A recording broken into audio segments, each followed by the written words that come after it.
नमस्कार, प्रणाम। आप सभी का बहुत बहुत स्वागत है शिक्षा के दीवाने के नए एपिसोड में। साथियों, आज हमारे साथ एक ऐसे गुरुजी हैं जिनसे बहुत कुछ सीखने को मिलेगा। अंत तक बने रहिएगा। यदि आप इस चैनल पे नए हैं तो एक बार चैनल को सब्सक्राइब करिएगा। अच्छा लगे तो लाइक, कमेंट और जो भी अपना सुझाव देना है जरूर दीजिएगा। और आप जिनसे भी मिलना चाहते हैं तो एक बार जिनको जिनको आप सुनना चाहते हैं तो उनको जो है कि कमेंट बॉक्स में उनका, आइए हम लोग मिलकर स्वागत करते हैं। हमारे साथ हमारे गुरुजी श्री राकेश सर हमारे साथ गुरुजी मौजूद है। बहुत बहुत स्वागत है गुरुजी, बहुत बहुत स्वागत है।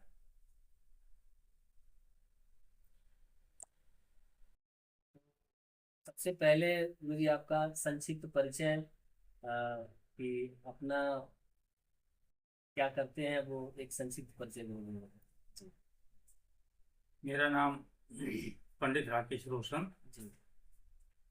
वैसे मैं श्री गायत्री लोक माध्यमिक विद्यालय में एक अध्यापक भी हूँ और साइड बिजनेस के रूप में जवाबी कीर्तन और श्रीमद् भागवत महापुराण की कथा और देवी भागवत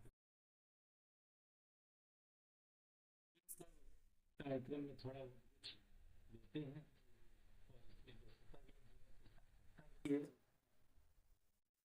आर्थिक एवं आध्यात्मिक दृष्टिकोण से दोनों तरफ से लाभ ही लाभ।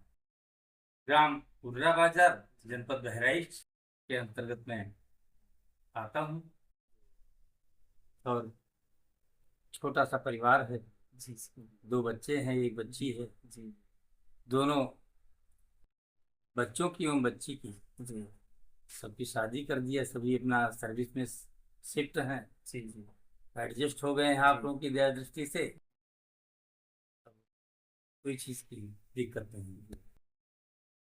बहुत अच्छा लगा। अगला सवाल गुरुजी, जो बच्चे हैं उनके क्या नाम है और किस पद पे लोग का जॉब करते हैं उनके बारे में भी। और फिर एक सवाल है गुरुजी की, मतलब वो कहाँ पे जॉब भी करते हैं। जी। मेरा पहला जो बड़ा वाला बच्चा है, जी। उसका नाम है अमरीन कुमार पाठक।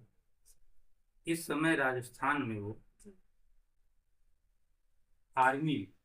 गुरुजी बहुत अच्छा लगा। और इस तरह से जो है कि तो एक सवाल आता है कि आपने उन दोनों बच्चों में जैसे बड़े भैया जो है कि राजस्थान में है, छोटे भैया गोंडा में है। जी। तो ये ऐसे विभाग में जैसे एक कोई हो गया तो तुक्का से हो जाता है, लेकिन आपके दोनों बच्चे ऐसे एडजस्ट हैं, गवर्नमेंट जॉब में हैं, देश की सेवा में हैं। तो ये उनके अंदर क्या खूबियां थी, क्या आप देख पाए? और अगर किसी और को भी ऐसे बनना रहेगा तो उनके अंदर क्या खूबियां होनी चाहिए? अगर ऐसा कह लें कि अगर किसी बच्चे को आपके बच्चे जैसा ही उनको भी बनना रहे जी। तो वो कौन कौन से गुण अपने अंदर डेवलप करें जिससे वो भी उस मुकाम तक जा सके। जी। बड़ा ही अच्छा प्रश्नवाचक प्रश्न जो है आपके द्वारा जो है जी। किया गया, जी। जो समाज के लिए एक प्रेरणा स्रोत का कार्य। हाँ, बस। कहने का तात्पर्य है कि सबसे पहला सवाल का जवाब ये है कि हम सुधरेंगे तो जग सुधरेगा। जी। हम अपने पथ, हम्म। जिस मार्ग पे चल रहे हैं, जी। जी। सबसे पहला प्रभाव तो बच्चों के ऊपर। अच्छा, अपनी। जी। जब घर का मुखिया ही उसका, घर के जो मुखिया है, जो मुख्य रूप से हाँ, उसका तो आचरण बच्चों के ऊपर पड़ना ही पढ़ना पड़ना ही है। पढ़ना है। जी। जी। जी। कहने का मतलब जैसे गायत्री परिवार में कहा जाता है कि हम सुधरेंगे जी। तो जग सुधरेगा। जग सुधरेगा, बिल्कुल। अपना अपना करो सुधार, हाँ। तभी मिटेगा भ्रष्टाचार। भ्रष्टाचार। तो सबसे सुधार तो बच्चों को तो सुधारना बाद में है, अच्छा। जी। जी। पहले हम पहले सुधरे। स्वयं सुधरना है। अपने में स्वयं सुधार करने की जी। जी। आवश्यकता है। जी, बिल्कुल। तो कहने का तात्पर्य है कि सबसे बड़ा जीवन में है अनुशासन। जी। अनुशासन से बहुत बड़ी प्रेरणा मिलती। जी। हम जब अनुशासित रहेंगे तो हमारा बच्चा भी अनुशासित रहेगा। दूसरी बात यह है कि कक्षा 10 में हिंदी में जी गद्य में एक पाठ है, मित्रता। जरूर जरूर जी जी आचार्य रामचंद्र शुक्ल जी ने जी लिखा जी है। जी तो उसमें एक पंक्ति आती है कि कुसंग का ज्वर सबसे भयानक है। सबसे बड़ा बिल्कुल तो सबसे प्राथमिक जी दृष्टिकोण में जी आप ये मान के चलिए कि हम अपने बच्चों को कुसंग के ज्वर से बिल्कुल दूर रखें। दूर रख संगत से गुण होता है, जी संगत से गुण जाए, बिल्कुल और बांस फांस की मिश्री एक ही भाव होता है। हम बच्चे को फालतू घूमने टहलने न दें। ना दे किसी ऐसे बच्चे के पास बैठने उठने न दें कि जिसका उसके ऊपर दुष्प्रभाव पड़े। अच्छे लोगों के पास बैठना, ठीक है, कुछ ज्ञान मिलेगा, कुछ अगर उसका व्यक्तित्व अच्छा है, हाँ उसका आचरण उत्तम है, जी तो उससे कुछ ना कुछ मिलेगा। मिलेगा लेकिन कहीं ना कहीं अच्छाई जी उतना जल्दी उसको प्रभावित नहीं नहीं करती करती है है जी जितना कि जल्दी बुराई प्रभावित करती प्रभावित कर जाती है बिल्कुल जी है।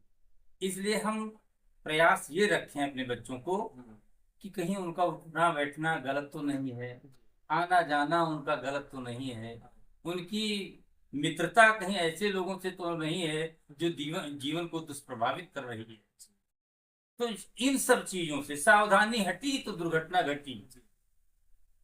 अगर जरा सा भी गार्जियन की तरफ से, माँ बाप की तरीके तरफ से जो है, अगर कहीं सावधानी हट गई जी तो निश्चित रूप से बच्चा कुसंग के जीवन में चला ज्वर में फंस जाएगा, फिर उसका इलाज नहीं। बहुत अच्छा जो है कि आपने बताया गुरु जी और अच्छा गुरु जी आपने इस उत्तर में पिता के लिए और बच्चे के लिए दोनों के लिए स्पष्ट कर दिया जी कि सबसे पहले तो हमें सुधरना है, पिता को अपने आप को अनुशासित करना है और फिर बच्चे को तभी हम सिखा पाएंगे। और हाँ सबसे ज्यादा यही कि उनको ऐसे जो है कि उनकी क्राइटेरिया को बना के रखें, उनके जो है कि जीवन शैली को कि कहीं कुसंग में तो नहीं है और वो अनुशासित हैं, उनका पूरा जो है कि व्यवस्थित करके जब हम देंगे तो जी वो बच्चे इधर उधर नहीं जाएंगे। जी बहुत अच्छा जवाब मिला। अगला सवाल आता है गुरु जी की जैसे ये तो सही बात है अनुशासन, लेकिन जैसे दो प्रकार से होता है, एक तो हमेशा डांट लगाया जाए बच्चे को कि ये करो वो पढ़ो कहीं मत जाना, और एक है कि उसको कुछ ऐसा तरीके से काम दे दे रहे हैं कि कैसे, जैसे अगर सीधे सवाल ऐसे करें कि आपने अनुशासन के क्षेत्र में कैसे बच्चों को आपने बचाया, कौन कौन प्रक्रिया घर पे लगाए कि जैसे बच्चे इधर उधर भी नहीं गए और बच्चे आपके बच्चे बिल्कुल जो है कि पढ़ाई में और आपके जो है कि अनुशासन में ही बने रहे। पहली बात तो हम जी यहाँ पे विद्यालय में जी अध्यापन का कार्य करते थे। जी जी बिल्कुल इसके पहले बच्चों को हम प्रातःकाल 4 बजे प्रतिदिन जगाते थे। अच्छा सुबह उठ करके फ्रेश होना, फ्रेश होने के बाद विद्यालय में जाना, हम्म, एक्सरसाइज वगैरह करना, जी एक्सरसाइज करने के बाद फिर आना, जी फिर अपना विद्यालय का जो होमवर्क है याद करना है उसको। हम स्वयं बच्चों को काम देते थे, अच्छा स्वयं बच्चों को काम देते थे, मैथ का है, इंग्लिश का है, जी जी हिंदी अंग्रेजी की राइटिंग है, अच्छा ये सब सारा काम हम होमवर्क देते बच्चों को, अच्छा तो उसको चेक करते थे। अच्छा फिर उसमें अगर लापरवाही करते थे तो उनको पनिशमेंट नहीं करते थे। एक गुरु का और हाँ, पिता का बिल्कुल तो गार्जियन और प्लस टीचर जी जी का दोनों उत्तरदायित्व संभालते हुए जी मैंने बच्चों को जो है फिर उनके समय को हम्म, सदुपयोग में लाने के लिए, जी कि बच्चे इधर उधर जब समय उनके पास रहेगा हाँ तो इधर कहीं उधर जाएंगे, कहीं हाँ इधर जाएंगे, कहीं जी उधर, न जाने किन किन लोगों के साथ उनका उठना बैठना बैठना हो। हो जाए इससे बचाने के लिए जी हमारे घर पे 2-3 गाय थी। अच्छा तो बच्चों को विद्यालय से छुट्टी होती थी, इसके जी बाद जो हम चरी लाने के लिए, बरसीन लाने के लिए हम्म, तुरंत हंसिया और बोरी लेकर के भेज देते थे कि जाके लाइए, चारा काट के तैयार करिए जी ना, जो है उसके गाय के लिए व्यवस्था करिए, झाड़ बहार सारी जी जी व्यवस्था। विकार योजना दे देते थे कि मन भटके ना उनका। हाँ, इसलिए उनको हम अपने काम में ही लगाए रहते जी थे, क्योंकि खाली दिमाग शैतान का घर, सही बात। है ना। जी तो जब हमारा उनका दिमाग खाली रहेगा ही नहीं, नहीं रहे। अपने निजी कार्य में व्यस्त रहेंगे वो, जी तो फालतू चीजें उनको सोचने का मौका नहीं मिलेगा। बहुत। पहली प्राथमिकता हमने ये रखी। जी और दूसरी बात, अनुशासन इस प्रकार से होना चाहिए जी कि बच्चे के ऊपर मनोवैज्ञानिक प्रभाव दबाव न पड़े,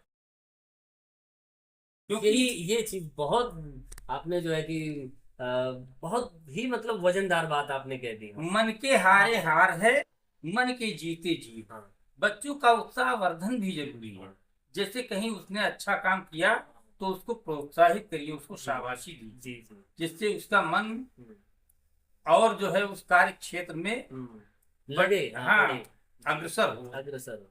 तो इसलिए जो है बच्चे को हमेशा किसी न किसी काम में लगाए रखिए, जी जिससे कि वो फालतू घूमने टहलने का मौका न पाए। हम्म, होमवर्क है, विद्यालय का होमवर्क पूरा करे, अपने घर के काम में अपने लोगों के साथ उठे बैठे। जी गीत संगीत की दुनिया से भी हम जुड़े हैं, जी जी तो इसलिए बच्चों को उसमें भी प्रेरित करते थे। हाँ कि छोटा वाला बच्चा जो है हमारा, वो जो इस समय पीएचडी में है, यूपीपी में, जी जी तो उसमें अब वो अच्छा खासा गायक भी था, हारमोनियम भी बजाता है, अच्छा ढोलक भी अच्छा, मतलब प्रदेश लेवल के स्तर पे वो ढोलक बजाता है। क्या बात। तो और जी हमारे 3 बच्चे थे, तीनों बच्चे अच्छे गायक, जी गायक शैली में भी उनको जो है महारत हासिल है। और अपने जो सब्जेक्ट में थे, सब्जेक्ट में भी वो अच्छे तरीके से जी बढ़े कार्य क्षेत्र में। और यही मुख्य चीज हम ये जानते हैं कि अनुशासन ही देश को महान बनाता है। अनुशासन नहीं है तो न देश बढ़ेगा। पहले तो अनुशासन अपने घर में होना चाहिए। जी अनुशासन देश तो बाद में, बाद में पहले अपने घर पे अनुशासन लागू करें। जी बच्चा अनुशासित हो, हम अनुशासित हम हो। अनुशासित। कर्तव्य के अंतर्गत कर्तव्य परायण सबको होना चाहिए। जी जी इसलिए जो है रामायण में भी एक पंक्ति आती है कि विनय न मानत जल जड़ गए 3 दिन बीत, बोले राम सकोप तब भय बिन होए न पीत।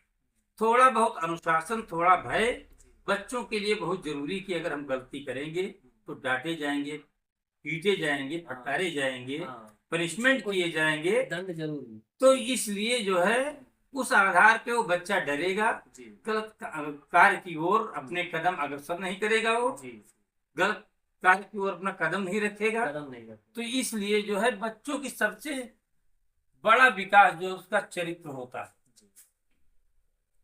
हमने पहले ही बताया आपको कि हम सुधरेंगे तो तो जब जग सुधरेगा। चरित्र निर्माण बहुत जरूरी है। चारित्रिक दोष जब आ गया तो धन आता है चला जाता है, लेकिन चरित्र चला गया तो फिर लौट करके उसको वापस आना नहीं। तो हर दृष्टिकोण से जब तक बच्चा अपने मतलब हाई स्कूल इंटर तक, जी बहुत गार्जियन की बहुत बड़ी जिम्मेदारी है बच्चे के ऊपर देख रेख। अगर इतने में वो जो है देख रेख कर गार्जियन कर लिया तो बच्चे का विकास होने में कोई रोक नहीं सकता। और इतने में अगर उसने लापरवाही की हाँ तो बच्चा फिर, हम तो डूबेंगे सनम, आपको भी ले डूबेंगे। सारा किया गया कार्य जी सब व्यर्थ हो जाएगी, सारी तपस्या व्यर्थ हो जाएगी, फिर हाथ कुछ नहीं। और बाद में दोस्त बच्चे को देंगे कि बाद तुमने में कुछ दोस्त किया नहीं, और जब अपने को सुधरना था तो सुधरे ही नहीं। जी जी बिल्कुल। तो गुरु जी एक प्रश्न और आता है कि जैसे आपने इस माहौल में बच्चों को डाल दिया, अपने बच्चों को आपने उनके मन को ना भटके कुसंग की तरफ ना जाए, इसलिए आपने उनको ऐसे कार्य योजना में ऐसे माहौल में डाल दिया। ऐसे होते हुए आपको कब लगने लगा, कब कोई ऐसा पॉइंट आया कि आपको लगा कि अब ये बच्चे कुछ कर जाएंगे? वो क्षण मुझे किस कक्षा में कैसे था, वो थोड़ा सा एक बार जो है, क्योंकि बहुत सारे लोग जो है कि साथी होते हैं इस चैनल के माध्यम से देखते हैं, तो कभी कभी लगता है कि उनको लगता है कि हमारा बच्चा तो अब ये बर्बाद जा रहा है, अभी वो छठी में पढ़ रहा है, 5वीं में पढ़ रहा है, तो अभी से वो कहने लगते हैं कि कुछ नहीं कर पाएगा। तो ऐसा मतलब आपके हिसाब से जैसे आपको कब बच्चे को लगने लगा कि ये कुछ कर जाएंगे, और फिर उसके बाद उनके लिए क्या सुझाव है कि जो अपने बच्चों को ऐसे कोसने लगते हैं तो वो क्या करें, जो है कि जी। मैं आपका ध्यान आकर्षित करना चाहूंगा जी। बच्चों के भविष्य की ओर। होनहार विद्वान के बोध सीखने पर, ये भी सुना होगा आपने, जी। किसी विद्वान ने ही कहा है। जी। तो कहने का तात्पर्य यह है कि हम अपनी परिस्थिति के बारे में आपको अवगत कराना चाहिए। जी। एक प्राइवेट विद्यालय में जी। पढ़ाते हुए जीवन यापन करना हम्म। बहुत जीवन में बहुत बड़ा संघर्ष होता है। बहुत बड़ा समस्या। प्राइवेट विद्यालय का वेतन आप कल्पना करिए क्या होगा।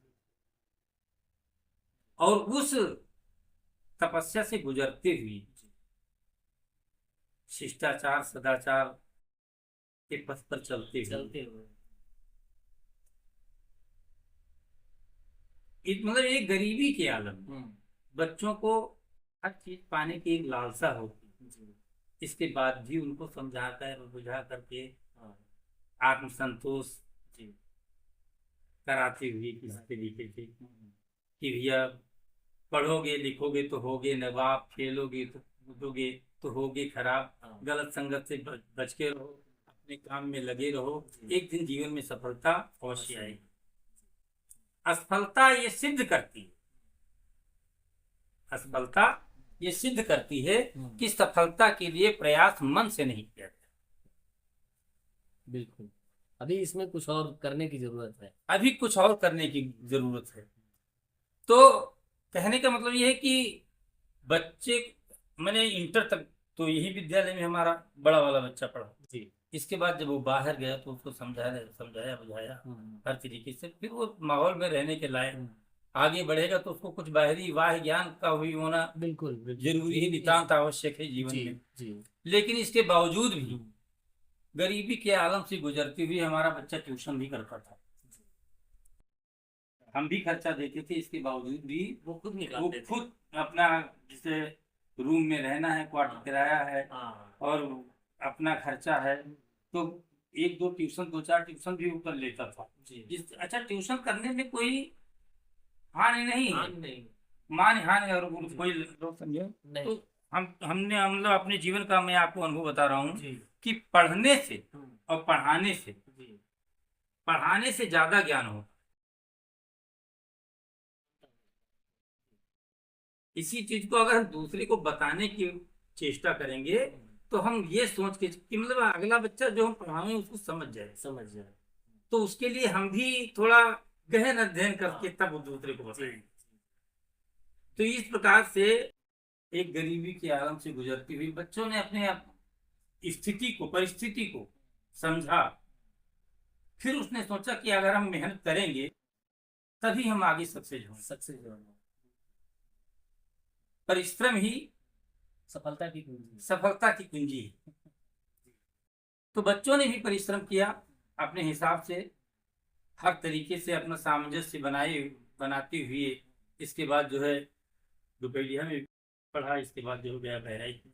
वहाँ पे भी जो हमने यहाँ पे एक हैबिट डाला था बच्चों में कि सुबह उठ करके आपको मॉर्निंग वॉक करना है, एक्सरसाइज करना है, रेस बनाना है। तो रेस में से हमारा बच्चा सबसे बेहतर, महाराष्ट्र मेडिकल कॉलेज का जो फील्ड है वहीं पे कई बच्चों को, कई लोग दौड़ते थे, अभ्यास करते थे, लेकिन नंबर एक पे, रेस में नंबर एक। फिर उसी में जो है सन 2013 में ये आर्मी की पोस्ट निकली, भर्ती जो है, और उसमें गया तो रेस मार दिया। 2012 में रेस निकाल दिया। रेस निकालने के बाद कागज वगैरह जो लेके गया था तो उसमें एक गलती उससे हो गई कि जो है वो सामान्य जात का जो प्रमाण पत्र होता है तो वो उसने नहीं बनवाया, इसमें उसको बाहर कर दिया। फिर 2013 में होपलेस नहीं हुआ, हिम्मत, गिरते हैं शहसवार ही मैदान जंग में, वो तिफल क्या गिरेंगे जो घुटनों के बल चले। हमने कहा हिम्मत मत हारिए, फिर अगला प्रयास करिए और अगली बार इसको भी कागज जो है कंप्लीट करके आप ले जाएंगे। कुछ ऊपर वाली देवी शक्ति का जो है कुछ बल मिला, उनकी कृपा मिली, तो बड़े बुजुर्गों के आशीर्वाद से 2013 में ही दोबारा जब भर्ती निकली उसमें भी उसका सिलेक्शन हो गया, और 2013 से अब तक वो सर्विस में लगातार लगा हुआ। और फिर इसमें जो है पदोन्नति होती है हर 2-3 साल पे, तो कई पदोन्नतियां उसको मिल चुकी हैं। और जब वो एडजस्ट हो गया तो मेरा भार कुछ हल्का हो गया। उसके एडजस्ट हो जाने के बाद उसने जिम्मेदारी उठा लिया अपने छोटे भाई को पढ़ाने लिखाने के लिए, और ये उसका प्रभाव और उसका परिश्रम बड़े वाले बच्चे का, कि उसकी तपस्या सार्थक हो गई। उसके जो खून पसीने की जो कमाई उसने अपने छोटे भाई के लिए समर्पण किया, उसकी बदौलत छोटा भाई भी, छोटा वाला बच्चा भी एडजस्ट हो गया सरकारी सर्विस। यही है एक सफलता का मूल मंत्र। अंतिम की तरफ चलते हैं कि गुरुजी आपका कोई ऐसा क्षण जो संघर्ष का रहा हो, और उस समय आपने कैसे उनको उसको जो है कि आपने पार किया, जिस समय आपको लगा होगा कि बहुत ज्यादा संघर्ष का टाइम का रहा होगा, वो क्षण एक बार जो है कि चाहते हैं कि आपके द्वारा, और उस समय आपने जो है कि कैसे उसको जो है कि मेंटेन किया, वो एक पल जो है कि कोई संघर्ष। संघर्ष एक चुनौती जी। और संघर्ष से पीठ दिखाना, चुनौती से पीछे हटना, ये जीवन की सबसे बड़ी कायरता मानी जाती। उस क्षण को मैं बताता हूँ आपको। एक समय ऐसा आया कि न रहने के लिए अच्छा मकान था, घास फूस की एक पलिया मड़िया बनी हुई थी, रहने के लिए चारपाई पड़ी हुई, और मतलब इस प्रकार से एक गरीबी का बहुत जैसे कहते हैं कि सुदामा की गरीबी के बारे में आपने सुना होगा। जी बिल्कुल। बिल्कुल एक वैसा ही आलम हम लोगों का था यहाँ। ये लगभग किस सन की बात होगी? ये है सन आपको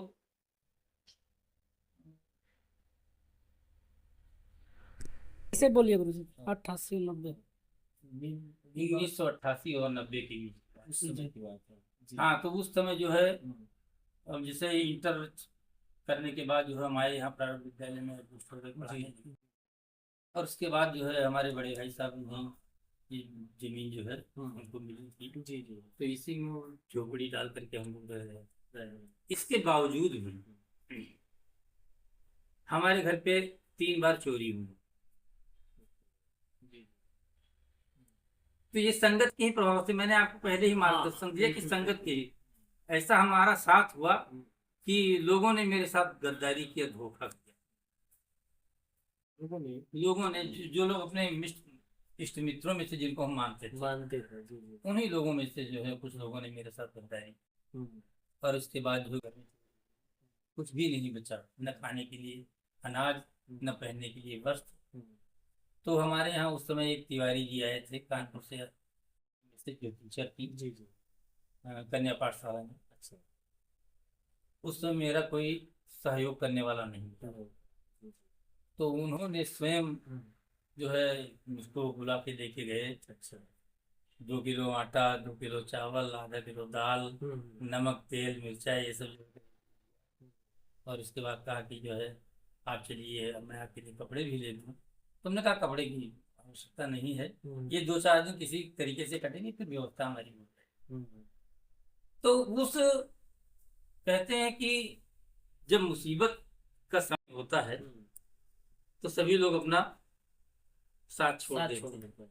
यूं ही सब दर्दमंद मिलते हैं, यूं ही सब दर्दमंद मिलते हैं, काम के लोग चंद मिलते हैं, और जब मुसीबत की घड़ी आती है तो सबके दरवाजे बंद होते हैं।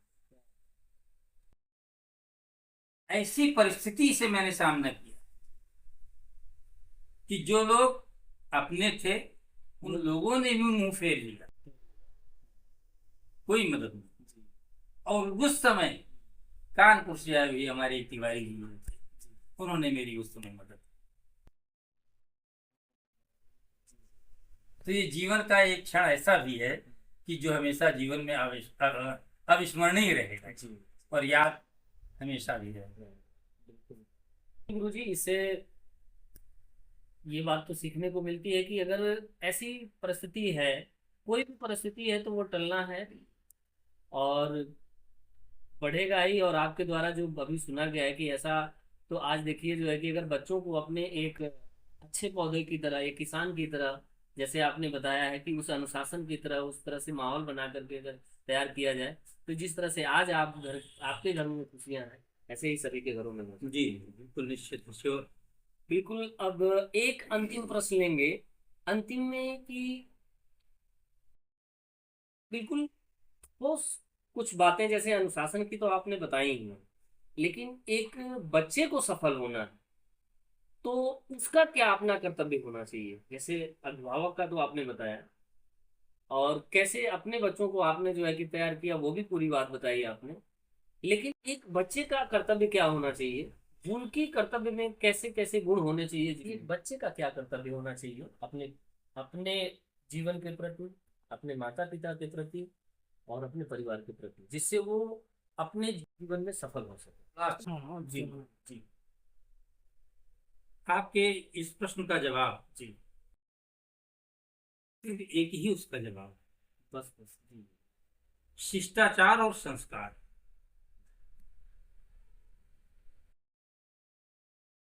आजकल बच्चों को संस्कार अगर माता पिता के द्वारा जो मिलते हैं, परिवार के द्वारा जो मिलते जी हैं, जी वही उसके पथ प्रदर्शक बन जाते जी। हैं।